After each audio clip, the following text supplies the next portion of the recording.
दोस्तों SSC CGL 2021 की vacancy आ गई है। यहाँ पर आप देख सकते हैं कंबाइंड ग्रेजुएट लेवल एग्जामिनेशन 2021। इस फॉर्म को कौन कौन भर सकता है, सिलेक्शन कैसे होगा, इस वीडियो में आप लोगों को पूरी जानकारी देंगे।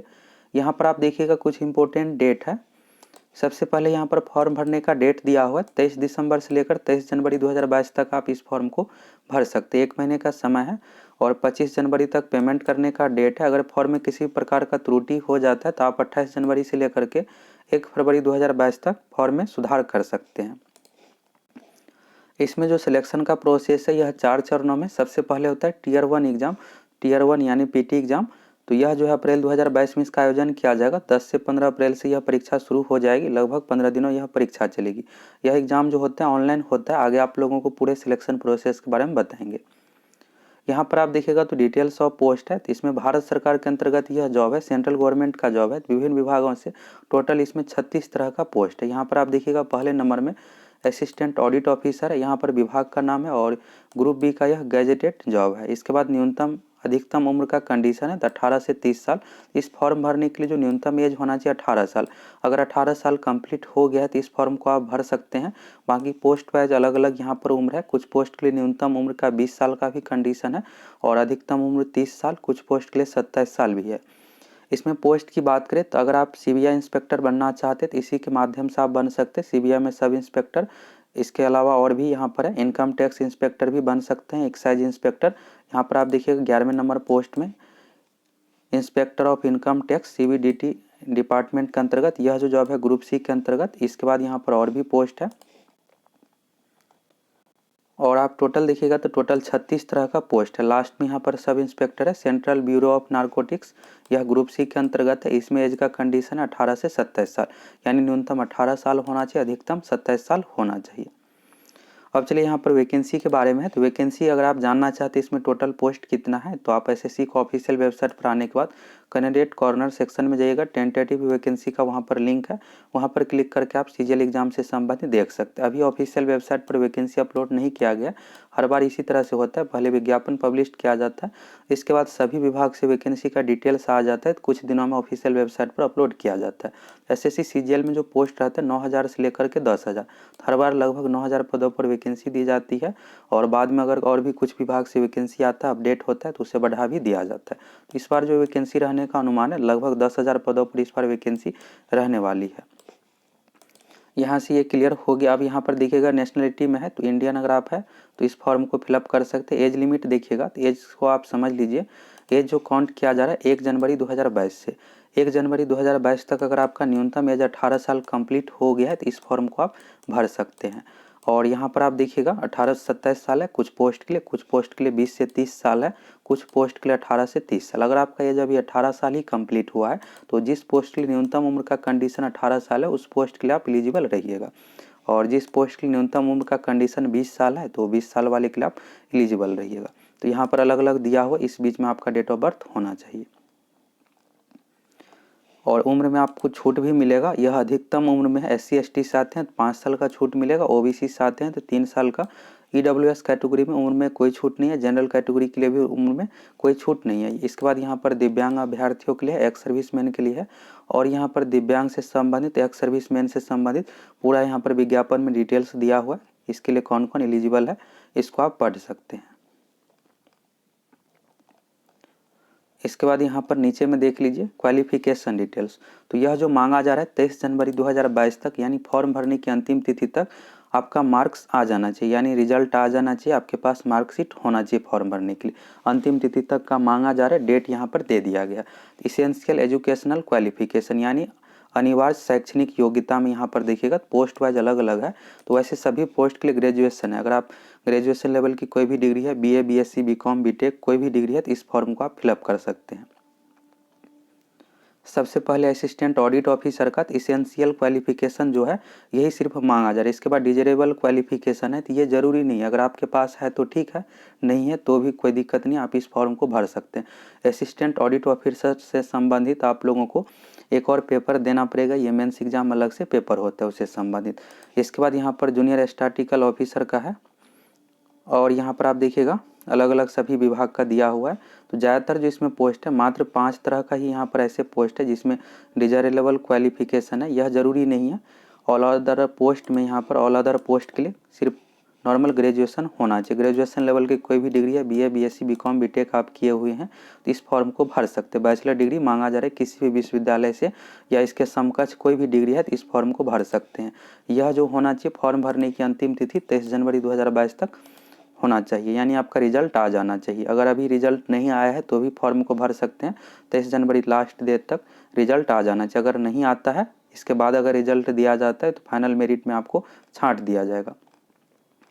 और इस फॉर्म को कैसे फिलअप करना है तो एसएससी का ऑफिशियल वेबसाइट पर आपको जाना है और वहाँ से आपको फिलअप करना है। इसके बाद यहाँ पर फ़ोटो के बारे में दिया हुआ है, फ़ोटो से रिलेटेड भी आप निर्देश यहाँ पर देख सकते हैं। 3 मंथ से ज़्यादा पुराना फ़ोटो नहीं होना चाहिए। 20 KB से लेकर के 50 KB के बीच में साइज होना चाहिए। एप्लीकेशन फ़ी की बात करें तो मात्र इसमें आपको 100 रुपये का पेमेंट लगेगा। एसएससी के एग्ज़ाम में इसी तरह से सभी एग्ज़ाम में कि मात्र 100 रुपये का ही पेमेंट लगता है, तो पेमेंट बहुत ही कम है। अगर आप ग्रेजुएशन है और 18 साल एज कंप्लीट हो गया तो इस फॉर्म को आप फिलअप कर सकते हैं। यहाँ पर आप देखिएगा वोमेन जितने भी महिला कैंडिडेट है और SC ST के लिए कोई भी यहाँ पर चार्ज नहीं है। दिव्यांग अभ्यर्थी एक्स सर्विसमैन के लिए भी फी में छूट है। ऑनलाइन पेमेंट आपको करना पड़ेगा, किसी भी माध्यम से आप ऑनलाइन पेमेंट कर सकते हैं। अगर ऑनलाइन पेमेंट की सुविधा नहीं है तो आप बैंक से चालान के माध्यम से भी पेमेंट कर सकते हैं। अगर फॉर्म में किसी भी प्रकार का मिस्टेक हो गया तो 28 जनवरी से 1 फरवरी 2022 तक आप फॉर्म में करेक्शन कर सकते हैं। इसके बाद सेंटर ऑफ एग्जामिनेशन है तो इसका सेंटर सभी राज्य में है, आप अपने अकॉर्डिंग कोई भी चूज कर सकते हैं। यहाँ पर आप देखिएगा बिहार उत्तर प्रदेश से संबंधित है। बिहार में भागलपुर, मुजफ्फरपुर, पटना, पूर्णिया, आगरा, बिहार में टोटल 4 सेंटर बनाए गए, बाकी उत्तर प्रदेश से संबंधित। आप अपने अकॉर्डिंग कोई भी 3 सेंटर चूज कर सकते हैं और उसी के अकॉर्डिंग सेंटर दिया जाएगा। और आप जो भी रीजन यहाँ पर चूज करते हैं सेंटर का, सेंट्रल रीजन अगर आप चूज करते हैं तो इसी रीजन में आपका डॉक्यूमेंट वेरिफिकेशन होगा, मेंस एग्जाम होगा इसी से संबंधित रीजन में। और यहाँ पर आप सभी रीजन का देख सकते हैं। अब चलिए सिलेक्शन प्रोसेस के बारे में देख लीजिए, सिलेक्शन किस प्रकार से होता है। यहाँ पर स्कीम ऑफ एग्जामिनेशन है। एसएससी सीजीएल एग्जाम में सिलेक्शन का जो प्रोसेस है यह 4 चरणों में है। सबसे पहले होता है टियर 1 यानी प्रारंभिक परीक्षा, यह आप पास कर जाते हैं तो इसके बाद होगा टियर 2 मुख्य परीक्षा। मुख्य परीक्षा पास करने के बाद टियर 3 डिस्क्रिप्टिव एग्जाम होता है 100 अंकों का पेन एंड पेपर मोड में। आप अगर यह पास कर जाते हैं तो इसके बाद होता है कंप्यूटर टेस्ट और टाइपिंग से संबंधित भी टेस्ट है। तो यह सभी पोस्ट के लिए नहीं है, कुछ ही ऐसे पोस्ट है जिसमें कंप्यूटर से संबंधित टेस्ट होता है। तो 3 जो एग्जाम है यहाँ पर टियर 1, टियर 2, टियर 3 यह सभी के लिए है। टियर 1 में टोटल 100 क्वेश्चन पूछा जाता है, एक क्वेश्चन है 2 अंक का यानी टोटल 200 मार्क्स हो गया। टियर 2 में 2 पेपर होता है, मैथ है 200 अंक का, 200 अंक का इंग्लिश है, यानी टियर 2 यानी मेंस एग्जाम 400 अंक का हो गया। इसके बाद होता है डिस्क्रिप्टिव, डिस्क्रिप्टिव 100 अंक का है जिसमें 50-50 अंक का 2 क्वेश्चन पूछा जाता है। एक आपको ऐसे लिखना है, एक एप्लीकेशन लिखना है। इस तरह से यहाँ पर 700 अंक हो गया। अब आपका मेरिट जो बनेगा इस 700 अंक के आधार पर बनेगा। तो सबसे पहले आपको टियर 1 पास करना है। टियर 1 में लगभग आप 130 से 140 नंबर ला लेते हैं तो आपका सिलेक्शन हो जाएगा। इसके बाद मेंस एग्जाम देना है, मेंस एग्जाम में भी आपको अच्छा स्कोर करना पड़ेगा। इसके बाद होता है डिस्क्रिप्टिव एग्जाम, इसमें भी आपको अच्छा स्कोर करना पड़ेगा, लगभग 60 नंबर लाना पड़ेगा। अगर आप अच्छे तरीके से एग्जाम देते हैं तो फाइनली आपका सिलेक्शन हो जाएगा। तो यहाँ से आपको ये क्लियर हो गया। अब चलिए टियर 1 के बारे में यहाँ से समझ लीजिए, आपका सभी डाउट क्लियर हो जाएगा। यहाँ पर देखिएगा तो दिया हुआ है general intelligence and reasoning. Reasoning से 25 क्वेश्चन है, एक क्वेश्चन है 2 अंक का, तो इसलिए यहाँ पर मार्क्स में 50 अंक दिया हुआ है।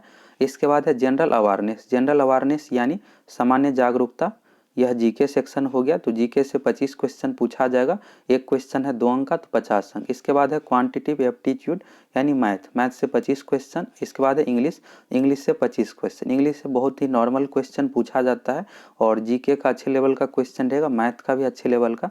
रीजनिंग और इंग्लिश आसान रहता है इसमें। इस तरह से आप देखिएगा तो टोटल जो है 200 अंक यहाँ पर हो गया। एक क्वेश्चन है 2 अंक का और टोटल क्वेश्चन की संख्या 100 हो गया। एक क्वेश्चन है 2 अंक का तो 200 क्वेश्चन हो गया। टोटल अंक हो गया यहाँ पर 200, क्वेश्चन की संख्या 100 हो गया। और टाइम जो आपको दिया जाएगा 1 घंटा यानी 60 मिनट का आपको समय मिलेगा। और जो स्क्राइब है उसके लिए 20 मिनट एक्स्ट्रा यहाँ पर दिया जाता है। स्क्राइब यानी जिसको दिखने में प्रॉब्लम हो उसके लिए यहाँ पर 20 मिनट का अधिक समय दिया जाता है, बाकी सभी के लिए 60 मिनट है। एसएससी एग्जाम में समय का कमी पड़ जाता है क्योंकि मैथ रीजनिंग का क्वेश्चन पूछा जाता है और मैथ रीजनिंग में अधिक समय लगता है बनाने में, तो 60 मिनट का ही समय है। अगर आपकी अच्छी तैयारी है और आप फास्ट में क्वेश्चन को सॉल्व कर लेते हैं तो सिलेक्शन आपका हो जाएगा। यहाँ पर आप लगभग 130 से 140 मार्क्स ला लेते हैं, टीयर 1 में आपका रिजल्ट हो जाएगा और इसमें नॉर्मलाइजेशन भी किया जाता है। इसके बाद दूसरा यहाँ पर चरण है, आप पीटी यानी टीयर 1 पास कर जाते हैं तो इसके बाद होगा मेंस। मेंस में 2 पेपर है। पहला पेपर होता है मैथ का, मैथ में टोटल 100 क्वेश्चन पूछा जाएगा। एक क्वेश्चन है 200 अंक का, सॉरी एक क्वेश्चन है 2 अंक का, यानी टोटल 200 अंक हो गया। टोटल क्वेश्चन जो पूछा जाएगा मैथ में 100 और एक क्वेश्चन है 2 अंक का, यानी टोटल 200 अंक हो गया। और इसके लिए आपको जो समय दिया जाएगा मेंस में 2 घंटे का समय मिलेगा। यह भी एग्जाम ऑनलाइन ही होगा और टीयर 1 का भी एग्जाम ऑनलाइन ही लिया जाता है। इसके बाद पेपर सेकंड होता है इंग्लिश। इंग्लिश से टोटल 200 क्वेश्चन पूछा जाएगा और 200 अंक मिलेगा। तो इंग्लिश में आपको 2 घंटे का समय मिलेगा। इंग्लिश में भी, तो इंग्लिश में समय का कमी नहीं पड़ेगा, कमी जो पड़ता है मैथ में ही, मैथ में अधिक समय लगता है। इसके बाद यहाँ पर पेपर थर्ड और फोर्थ है, तो ये सभी के लिए नहीं है, कुछ ही ऐसे पोस्ट है जिसमें यह पेपर होता है, बाकी सभी के लिए पेपर फर्स्ट और पेपर सेकंड है। मेरिट जो आपका बनेगा पेपर फर्स्ट पेपर सेकंड का ही मार्क्स जोड़ा जाएगा। 200 अंक यहाँ पर मैथ का हो गया और 200 अंक इंग्लिश का। और टीयर 1 में 200 अंक पहले से था, 600 अंक हो गया, 100 अंक का डिस्क्रिप्टिव है, तो इस तरह से 700 अंक हो गया। यहाँ से आपको क्लियर हो गया। अब यहाँ पर देखिएगा क्वेश्चन पेपर का जो लैंग्वेज रहेगा हिंदी अंग्रेजी दोनों भाषा में दिया हुआ रहेगा। टीयर 1 में भी, इसके बाद पेपर सेकेंड और टीयर 2 में भी यहाँ पर इंग्लिश का जो क्वेश्चन रहता है ये इंग्लिश ही भाषा में रहेगा, हिंदी में नहीं दिया हुआ रहेगा। बाकी जो भी क्वेश्चन जीके हो गया, मैथ हो गया, ये हिंदी अंग्रेजी दोनों भाषा में दिया हुआ रहता है। इस एग्जाम में नेगेटिव मार्किंग भी है 0.5 मार्क्स, यानी 1/4 निगेटिव मार्किंग है। सभी जो भी है यहाँ पर टीयर 1 टीयर 2 सभी में 1/4 निगेटिव मार्किंग है। अगर आप 4 क्वेश्चन गलत करते हैं तो एक आपका सही क्वेश्चन का मार्क्स कट हो जाएगा। तो ये भी आपको क्लियर हो गया। इसके बाद यहाँ पर देखिएगा टीयर 3 एग्जाम, तो यह होता है डिस्क्रिप्टिव एग्जाम। इसमें पेन एंड पेपर मोड में होता है, यह ऑनलाइन नहीं होता है। इसमें आपसे जो पूछा जाएगा यहाँ प्रेस यानी निबंध हो गया, प्रेसिस यानी संक्षेपण, लेटर एप्लीकेशन, ये सब पूछा जाएगा। 100 अंक का 2 क्वेश्चन इसमें पूछा जाता है और 2 आपको बनाना है। 50-50 अंक का होता है, टोटल 100 अंक हो गया। इसके लिए आपको 1 घंटे का समय दिया जाएगा। तो यहाँ से ये भी आपको क्लियर हो गया। अब टीयर 4 है स्किल टेस्ट, यह सभी पोस्ट के लिए नहीं है, कुछ ही पोस्ट के लिए है। और यहाँ पर सिलेबस क्या है, यहाँ पर पूरा डिटेल सिलेबस देख सकते हैं। और आप लोग कमेंट करके बताइए कि आप इसका डिटेल सिलेबस का वीडियो चाहते हैं, तो आप लोगों को एक अलग से वीडियो बना कर देंगे। इसके लिए कौन कौन सा बुक आपको पढ़ना पड़ेगा, कैसे तैयारी करना पड़ेगा। और यहाँ पर टीयर सेकेंड का देखिएगा तो टीयर सेकेंड में मैथ जो है टोटल 100 क्वेश्चन पूछा जाता है। मेंस का इसका मैथ हार्ड होता है, यानी अच्छे लेवल का मैथ पूछा जाएगा। अगर आपकी मैथ की तैयारी बहुत अच्छी है तो यहाँ पर आप अच्छा स्कोर कर सकते हैं। इसके बाद है पेपर सेकंड में इंग्लिश। इंग्लिश से टोटल 200 क्वेश्चन पूछा जाता है।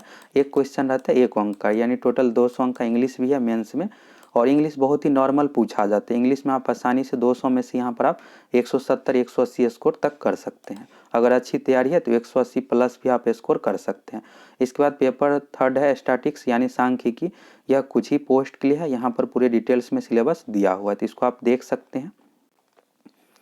इसके बाद यहाँ पर एग्जामिनेशन से संबंधित है, तो एग्जाम में आपको कोई एक डॉक्यूमेंट प्रूफ भी लेकर जाना पड़ेगा, जिसके बारे में यहाँ पर बताया गया है। Aadhaar card, voter ID card, PAN card, उसमें आपको दिखाना पड़ेगा। डॉक्यूमेंट वेरिफिकेशन के बारे में बताया गया है। तो यहाँ पर ग्रेजुएशन जो मांगा जा रहा है, फॉर्म भरने की अंतिम तिथि तक अगर आप पास है इस फॉर्म को भर सकते हैं। और कैसे क्या डॉक्यूमेंट वेरिफिकेशन होगा इसके बारे में बताया गया है। डॉक्यूमेंट वेरिफिकेशन में आपको सभी सर्टिफिकेट लेकर जाना है, मैट्रिक का, इंटर का, कास्ट सर्टिफिकेट, ये सब आपसे मांगा जाएगा। और मोड ऑफ सिलेक्शन के बारे में आप समझ ही गए, टीयर 1 है, टीयर 2 है, टीयर 3 है। और इसी में मार्क्स के आधार पर टीयर 1 200 अंक का है, टोटल 100 क्वेश्चन पूछा जाएगा, 60 मिनट समय मिलेगा। और टीयर 2 में मैथ है 200 अंक का, इंग्लिश है 200 अंक का, इसमें आप लोगों को 2 घंटे का समय दिया जाएगा। और टीयर 3 होता है डिस्क्रिप्टिव, टोटल 700 अंक हो गया। इसी 700 अंक के आधार पर आपका मेरिट बनेगा। आप लोग कमेंट करके बताइए कि आप इस फॉर्म को भरने वाले हैं या नहीं। अगर आप ग्रेजुएशन पास है तो इस फॉर्म को भर सकते हैं। न्यूनतम एज जो होना चाहिए इस फॉर्म को भरने के लिए 18 साल होना चाहिए। इस एग्जाम में नॉर्मलाइजेशन भी है। अगर 2 कैंडिडेट का मार्क समान होता है, रिजोल्यूशन ऑफ टाई केस में यहाँ पर इसे रूल के अकॉर्डिंग किया जाएगा। और अगर आप एग्ज़ाम में चीटिंग करते हैं तो इस एग्ज़ाम से आपको बैन भी किया जा सकता है। इसके बारे में यहाँ पर दिया हुआ कितने साल के लिए आपको रोक लगाया जाएगा, बैन किया जाएगा। और यहाँ पर महत्वपूर्ण निर्देश दिया हुआ, इसको भी आप पढ़ सकते हैं। फ़ोटो से संबंधित यहाँ पर निर्देश है, तो फ़ोटो आप बिल्कुल सही तरीके का अपलोड कीजिएगा।